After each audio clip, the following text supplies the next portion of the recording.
See how many package objects you designed. If you want to see same data dictionary, okay. So now we can execute. There are three packages. We check it out. And if any one package text, that means source code, if you want to see any one particular package here, then you can say, okay, the PK1 package specification block and package body all are showing this. And in this example, we are just dropping package body only, but not specification. Suppose if I'm using here, so PK1 is having say specification block and body also there. So now if I want to use this, okay, package body only drop and see package PK1 body drop, but not specification. Okay, na? Mm. So this is what. Suppose you want to drop your entire package, not body. If you want to drop entire package means, then you can use to drop a package. If you want to drop, then you have to use your drop package name, and you just avoid this body and PK1. So here what happened here, dropping, okay. So dropping package implementation block and also specification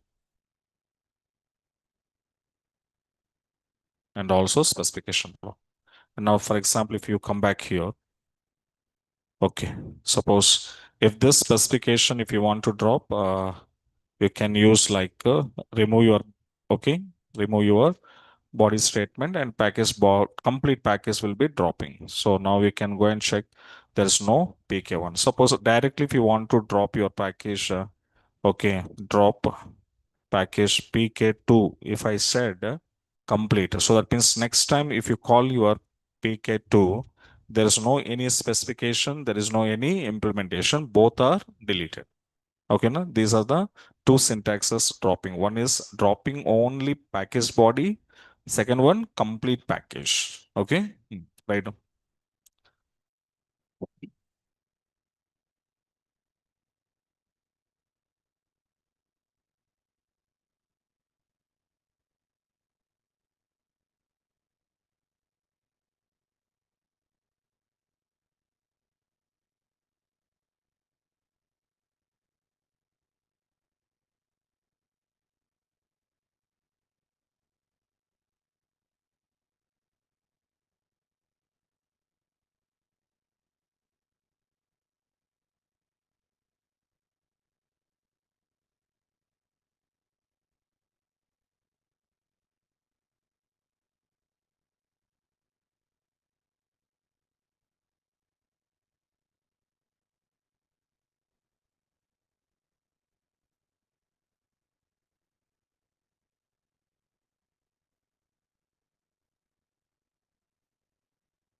Okay, so this is package. We are just using packages for only to combine of or to collection of procedures and functions together. If you want to keep, there only packages are required. Otherwise, not that much required here in database. Okay, now next one. This is also one of the important topic, triggers.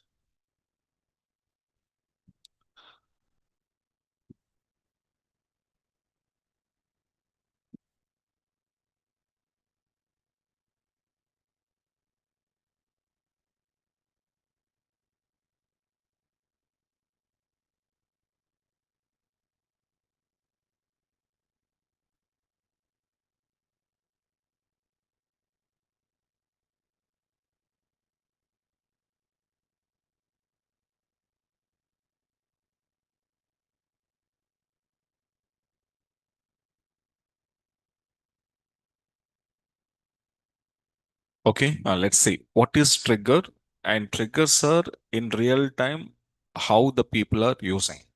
Okay, and mostly triggers are in real time we are using under banking sectors mostly. In banking applications, triggers almost 70 to 80 percentage of operations or transactions are performing based on triggers. Okay, mostly 70 80% is whatever the activities are going on in banking sectors, transactions, whatever it was going on. So mostly it was depending on what now? Triggers only. Okay. So what kind of activities we want to go means? So for example, nowadays, can you anybody identify like we are getting security alerts to your mobiles? Yes or no? For example, if any debit card or credit card, if you want to access and some wrong PIN number, if you entered, immediately one alert message will comes to you. Or is a message you enter wrong PIN number, please check it. If you are not, immediately contact to bank manager. So these kind of messages we are getting now immediately. And even though, can you see if anybody online account, for example, our online account, someone is accessing with a wrong user ID and password. Again, immediately alerts are coming to our mobile, okay, to intimating to the customer, your online account, someone is accessed. So sometimes you can see in your Gmail account also. If you log in your Gmail account with a different laptop or different system, immediately one alert message will comes to your mobile. Yes or no? And we are seeing that, and we say like, yeah, it's me. If you accept, then only login will accept it. Otherwise, you can't log in. So these kind of security alerts, whatever we are just seeing in our day-to-day life, okay, how these alerts are rising in a banking sectors. Okay, when customer doing some wrong transaction, wrong PIN numbers, wrong IDs through, they was doing some transaction they're trying to do. So at the time, immediately the customer will get some alert message. So that kind of alerts, we will be rising by using of what now? Triggers. This is one area triggers are mostly using. Second one is what now? Some business logical conditions are preparing. For example, in the early days, I said to you, for example, IRCTC website, what I said here, every day night 11:30 to 12, you can't perform. Last end of the day, that means 23 hours, 30 minutes are working. But last half an hour time period, you cannot log into IRCTC. So that means there is some logical restriction is what now? Your IRCTC website from the 12 to next, okay, 12 to the next night, 23:30, it's working. So in between the time period, you can log in, you can book your tickets, everything you can do it. You can see your information of your journey, everything you can see. But night 11:30 to 12, you can't. So that means that is what the one logic that is called a trigger logic. So with the help of trigger, they're preparing one schedule. What is the schedule? From so and so time to so and so time only, your operations are allowing. If the time is crossed, then your operations not allowed. In the same way, if you go to banking sectors, so banking hours time 10 o'clock to 4 o'clock. 10 to 4, if you go, you can do withdraw, deposit, anything you can go to do it. But after 4, if you go to after 4 to deposit money or withdraw money, is it possible? No, banking people not accepted. So simply what they will say, sorry, your time is over. So your time is over means not they're telling about your transaction time is close. That's why after 4 o'clock, if you do the transaction, it's not working and it's not accepting by your server because already some time schedule is preparing. So these kind of time level, particular days wise, if I want to, okay, restrict my operations, that kind of business logical conditions also you can preparing by using of triggers. So this is business logical conditions we can apply with the help of trigger. That is one reason I can use. Another reason is what now? Triggers are not only for these, we can use for what now? Validations purpose. Suppose you want to check your data, whether right or wrong. Okay. If it is right, accept. Wrong, not accept. So data validations, data valida or invalida. So this kind of things, this kind of operations also we can do by using triggers. Next, with the help of trigger, one more thing is called as a auditings. What we called auditing. Auditing means what, sir? Simply remember. What does the mean by auditings means? Every transactional information should be maintained. For example, simple example to understand auditing. For example, you all of you have a phone pay, Google Pay. Yes or no? Suppose in your account there is a 1000 rupees balance is there. From 1000 rupees balance, you have started your transaction. From 1000 onwards, You started some transaction, your balance on 1000, you're doing some transaction, paying something, you are going to somewhere, tiffin, lunch, etc., etc. So can you tell me those whatever the transactions I did on the day, okay, from my phone pay or Google Pay or some any other app, every transaction details, can I see? Yes. How can I see? History. So not only present, even the 1 month back information also I can see. So that whatever the maintenance of your history was there, na, your transactional history, that is called a auditings. That is called a auditing. So auditing means what now? How much amount is there on the day in your account? From there onwards, how many transactions you did? Okay, the date, time, amount, how much you transferred, transaction success or failure, to whom you transferred. Every details are going to be storing under history. So whenever you want to store my every transactional information, okay, in my database in somewhere, how it is possible means auditings. Let's call it triggers. So every transaction behind a trigger is activated.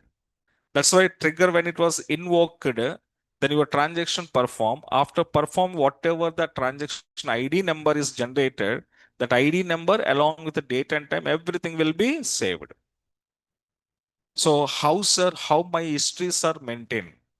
How my history will displaying to me? Who will maintain that history means databases, and how it is maintained means by using triggers. So that's why triggers, sir, if you go to interviews, okay, what is trigger means? Trigger is a named block. And these triggers purpose is what now? Alerts purpose to rising alerts and to implementing business logical conditions on my application. Next, validations purpose. Next, auditing purpose. These are the advantages and purpose why we want to use a trigger. Okay, na? Next one, these triggers are, observe, these triggers are what now? Okay.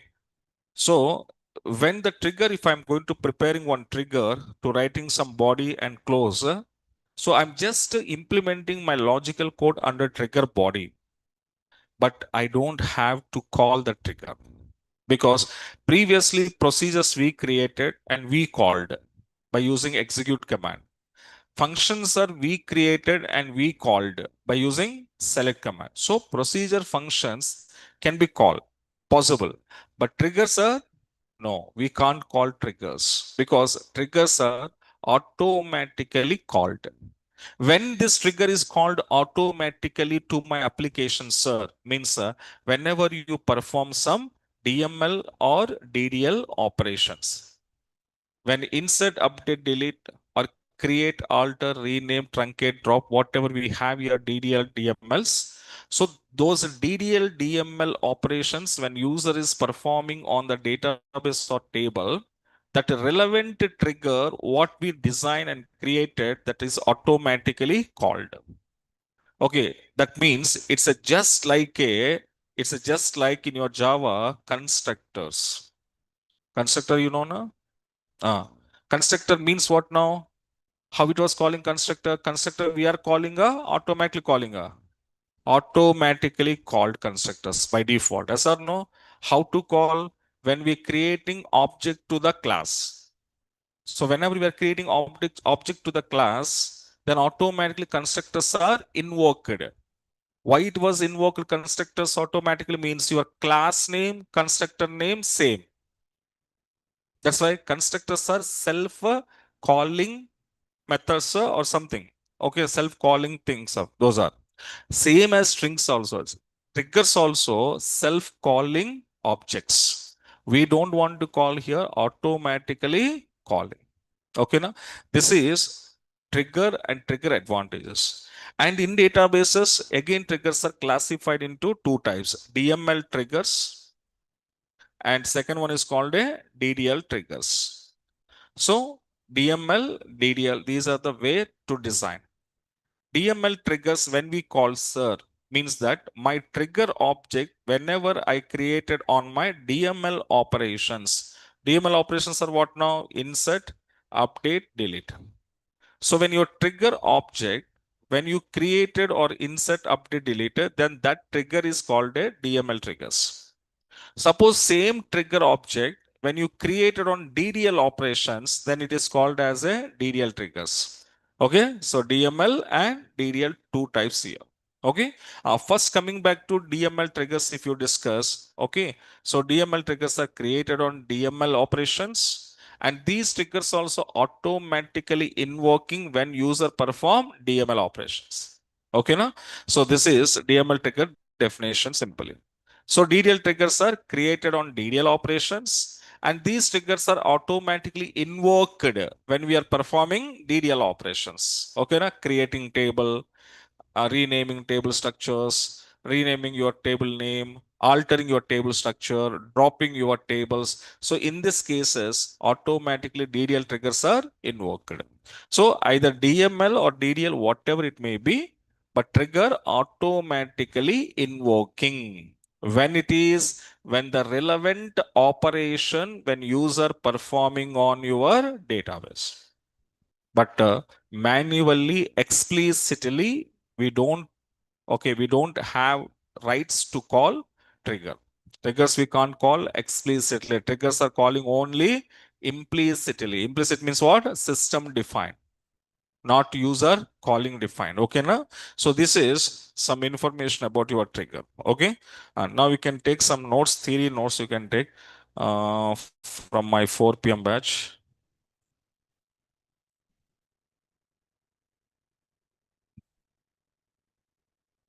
So first theory points you have to check. Then after we will go for some practical examples I will explain to you. Okay.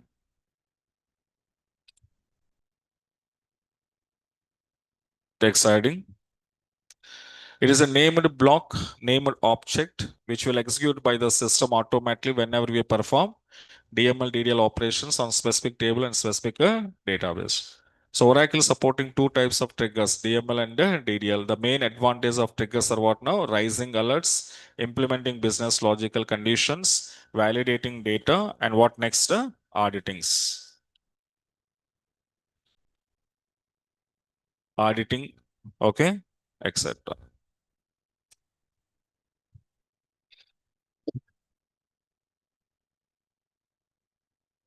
Okay, and DML trigger definition. When we create a trigger object, based on DML commands, then we call it DML triggers. These triggers also executed by system by default whenever we perform DML operations on specific table. And what is the general syntax here? Create or replace trigger, trigger name, before or after. These are called a trigger events. What is this event? I will explain. And which command? Insert or update or table. Okay, delete. And these operation on which table are you performing the table name or object name. Okay. The next one is for each row. It's a statement. What is the purpose of this? Later you can understand. But this statement, especially we are using when you are working with the row level triggers. Okay. So working in or using in row level triggers only. Okay, in row level triggers only, but other triggers you cannot use this. And as usual, begin, trigger body, and close. But this is syntax of trigger object creation. Which type of trigger? DML trigger. By seeing of this, you can understand it is a DDL trigger or DML. So it's a very DML, very clear. But this is trigger creating, but you cannot call because these are self-calling objects. Okay, right now, take the definition.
Okay, right. So coming to your syntax here, yeah, two events are there. Okay, before and after. Anyone you can use, but these are called a trigger events. What is the use of this here? Observe. For example, we are creating trigger with the before event I'm creating. So I'm creating my trigger with before event. So when you create your trigger before event, what happened here? Before executing of your DML operations, before executing of your DML operation, first trigger body will execute. That means first logic will check. Then after DML operation executed. Understand na? So first which one execute here? Logic. That means the first trigger body. That means whatever the logic are you implement under trigger body, that first execute, and this is a later executed. That means before DML operation to execute, first logic will check. This is before. Suppose the same thing if I'm creating my trigger with what now? After event. After event means what now? First insert, update, delete operations are performing. Then after your body will check. So first this operation will perform and later conditions are checked. Okay, now this is after DML operations, your trigger will work. Before DML operations, before event. After DML operations, after event. But unfortunate, both you can use before or after, but final output will come to same. For example, can you remember subqueries? How many types? Two types. Non-correlated, correlated. Non-correlated means what? Inner to outer execution. Correlated, outer to inner. But both are finally giving same result. So same like this. These are trigger events. Okay now? Right now.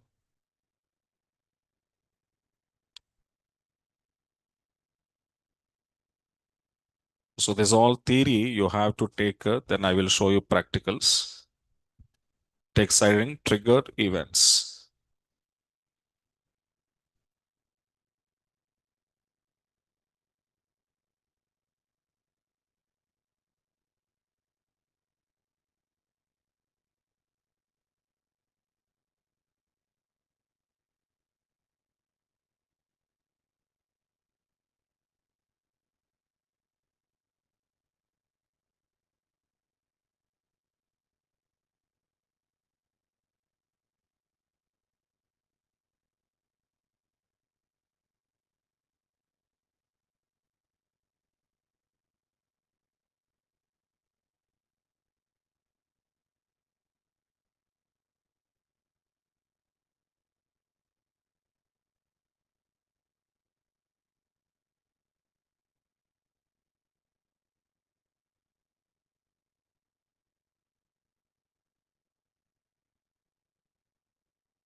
Okay, so this is events, and finally both events are providing same result. Okay, now so this is before means first trigger logic, then after DML. Here after means first DML, later trigger body. Okay, right.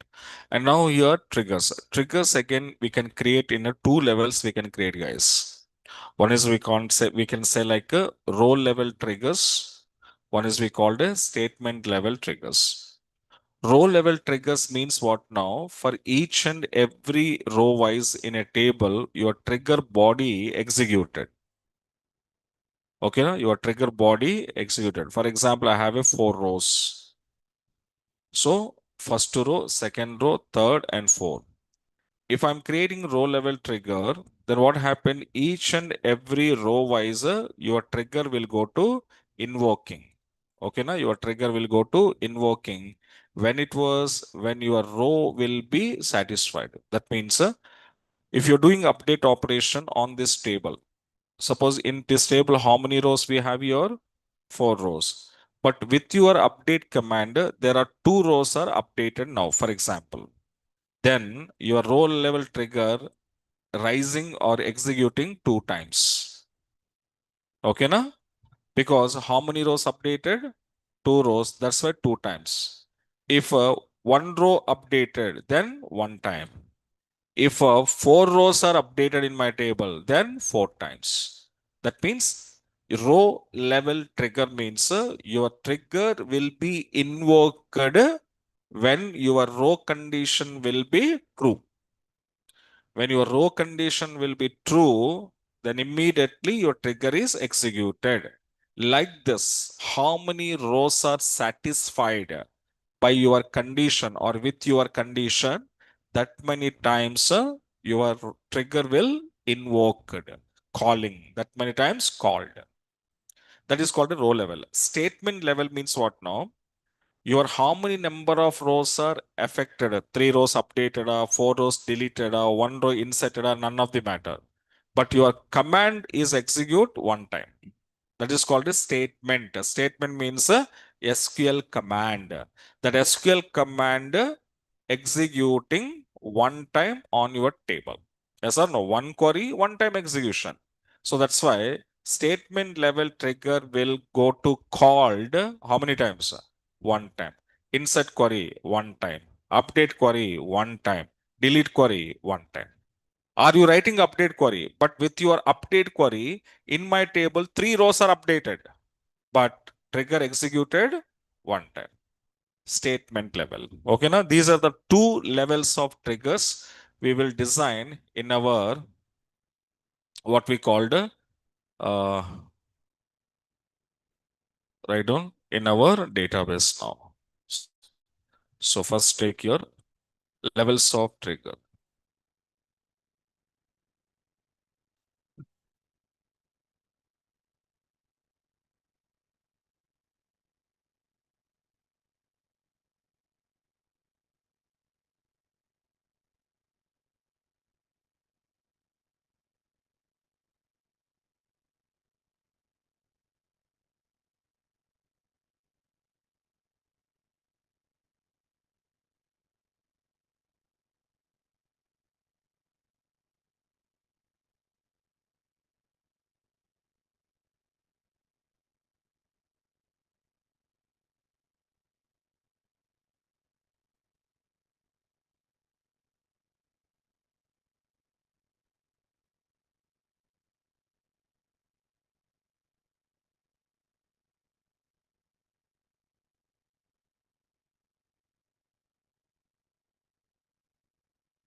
Okay, let you see what exactly the mean here.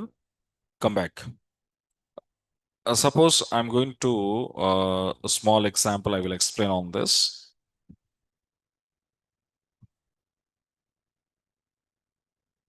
See, I'm going to creating one small table test. For example, just serial number, number of three, just name. Okay, na? Uh, Here I will take, so for example, student name, varchar 2 of some size, and the student fee. Okay, number of 6 comma 2. Okay, fine. This is my table now. Okay, now I can insert some records. Okay, how many records you wanted, you can insert now one by one. And I'm percentage of serial number, I'm percentage of name, and what next?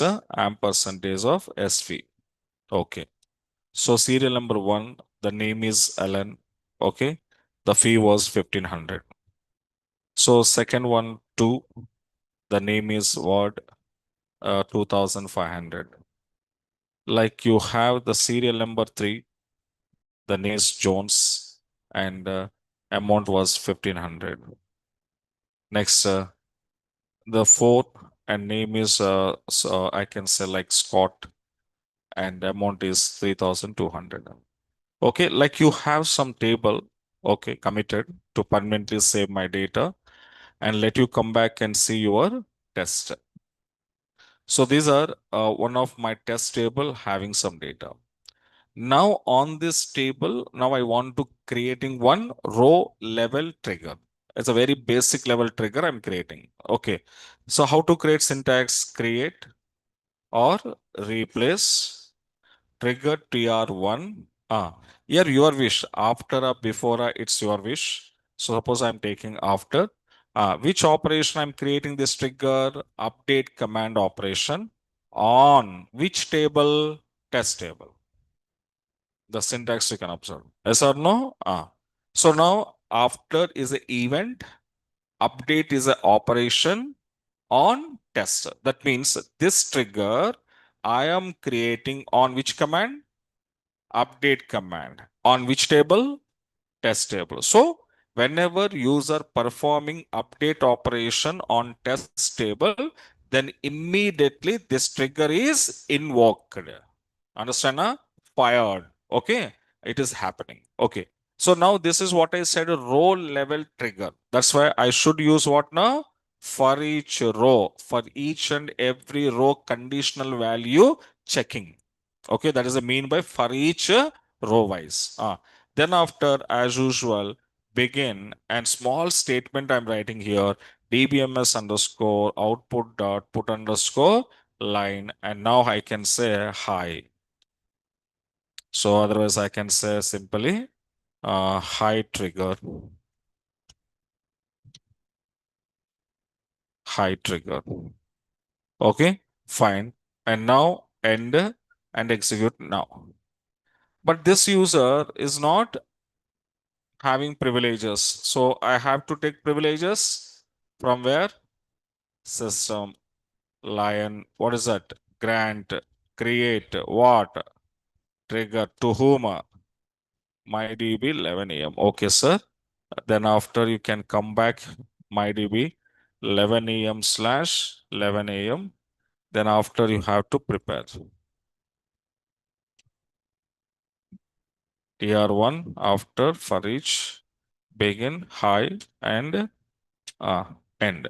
Trigger created. Now this trigger I'm creating on update command. Now this update command, whenever user performing on test table, then immediately this trigger will be invoking. Invoking, and what it was display? High trigger. Okay. Let you come back. So come to your table. First of all, you can see select a star from the table name is what now? Test. Okay. This is present my data. Now I'm doing update command. Careful observe. Update test set SV is equals to I will say like 5000, where SV is equals to 1500. So 1500 fee I change as what now? 5000. But can you tell me if I'm using this command on this table, then how many rows are updated? Two rows, because two student name 1500, 1500 in this place, how much it was be placing here? 5000. So that means what it was happened, careful observe. Now this condition is checked. Where 1500, 1500, condition true. When condition true, immediately trigger activated. Immediately trigger activated, what message displayed? High trigger message is displaying to your user. Okay. Next to this value, checking with the second value, 2500 is equals to 1500. Condition false. When condition false, then trigger not activate. Next we'll go to check here, 1500 equals to 1500. Condition true. Condition true means immediately go to trigger, and trigger is activated and fired. What it was fired? High trigger. How many times? Two times. Next, this condition will check on 3200. Condition false. The trigger is not invoking and not fired, not called. Okay, now? So that means as per your query, how many number of rows are affected with your given condition, that many times trigger automatically invoked. Okay, let's see practically whether it is happening or not. I just go to enter. Two rows updated. Set server. Server output is what? On, set, verify. Verify off. Okay.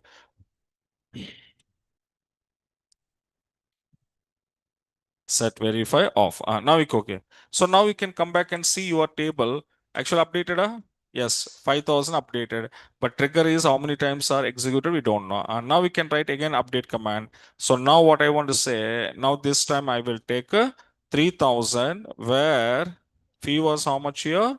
5000. Again, how many rows? Two rows. Now we can say trigger how many times execute? Two times. This is called a row level trigger. Understand now? Right?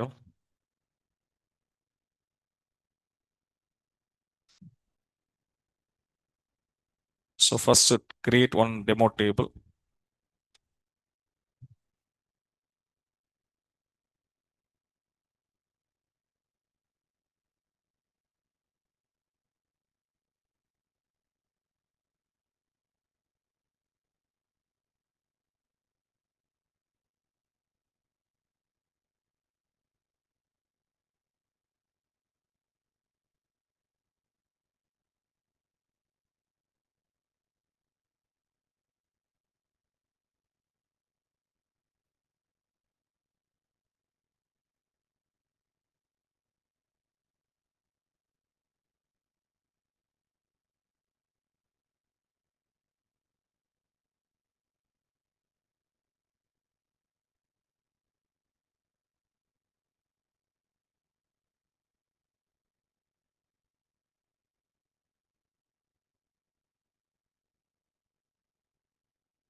Okay. Then after take example of trigger.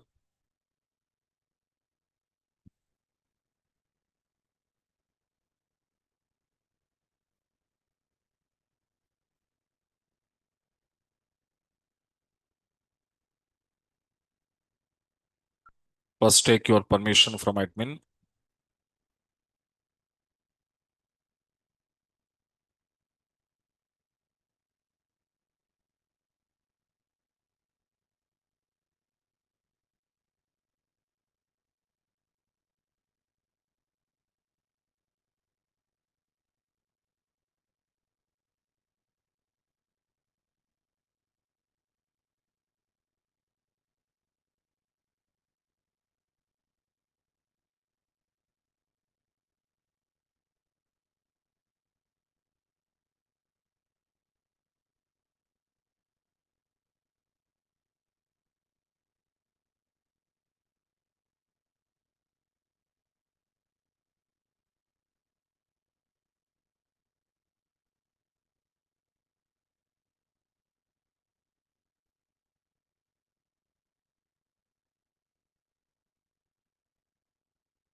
and testing operation you can take.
Okay, right. This is row level trigger operation.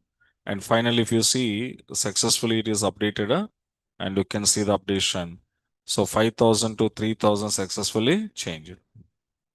Okay, now this is row level. Statement level means what now? Let you see.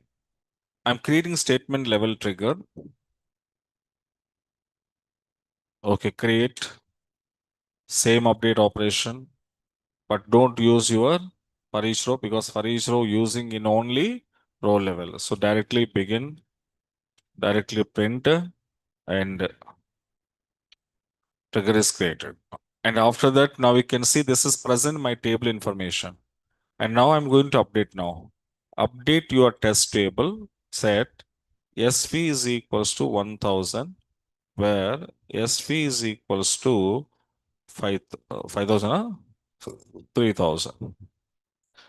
Now see, when I'm executing this query, again my two rows are updated, right? But statement level trigger execute one time. Trigger executed one time. How many rows update? Two rows. Let you see the two rows are successfully updated or not in your test table. Yes, 1000, 1000. But trigger executing, how many times executed trigger body? One time. That's why one time message printed. Okay. Now write on your statement level.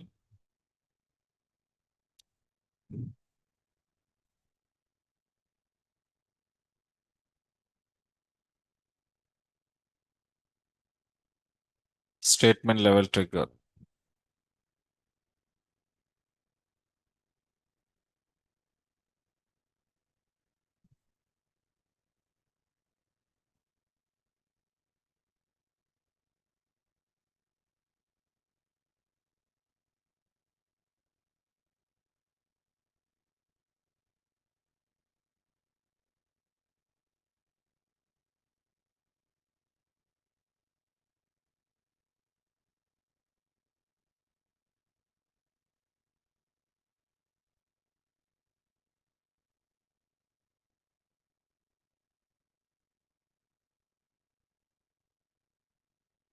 Right now.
Okay, so this is statement and row level triggers. Okay, na? And now here observe one more thing. In triggers, suppose generally if you want to store some value in a program, so first what we are going to do, we are declaring some variable. Yes or no? Some int x. Then after in x variable memory, we are storing some value or something. Yes or no? Ah. So this is what it was. Variables are generally we are using for storing some or store for some values. So how we are declaring variables for storing some values purpose in our programs. In triggers also, suppose you need to store your values while inserting data I want to store, while updating values I want to store, deleting values I want to store. If you want to store insertion, updation, deletions of data, then in triggers we are using what now? Bind variables we are using. Which variables? Bind variables are we are using.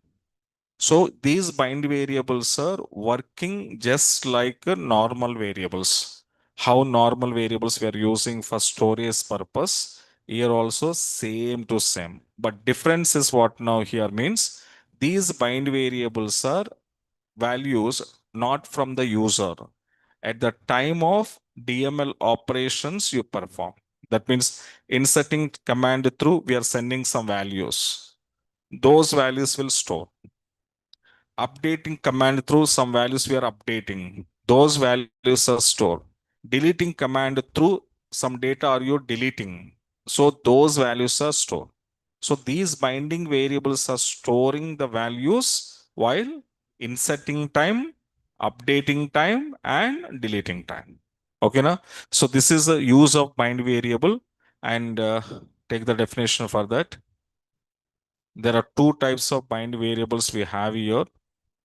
One is a colon new and colon old. Okay, but these bind variable, the importance you can understand in the programs right now.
Okay, so binding variables are two. Colon new, it will store values when we insert, only inserting time.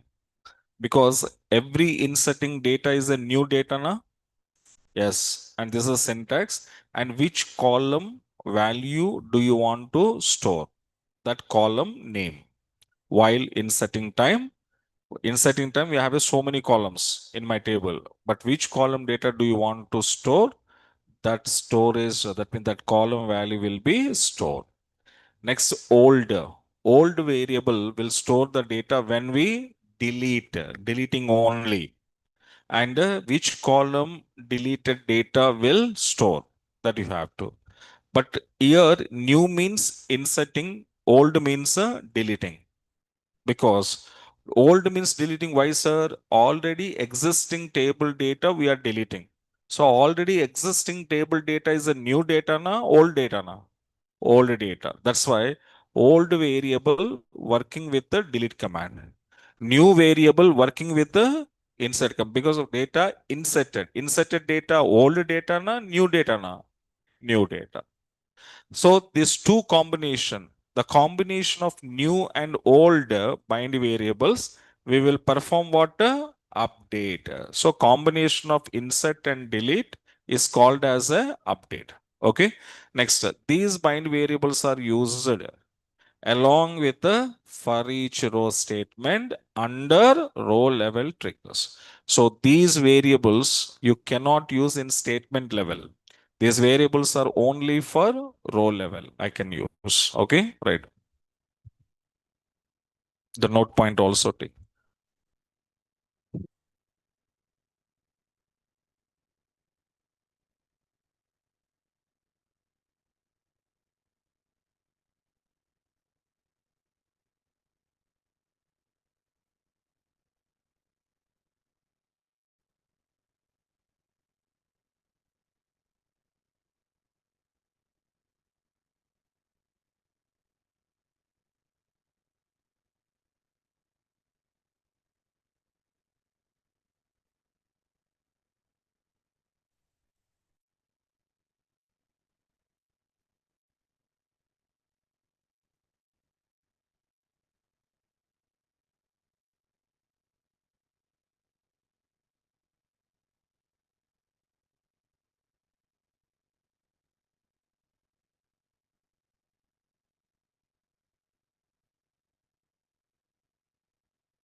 Okay, now.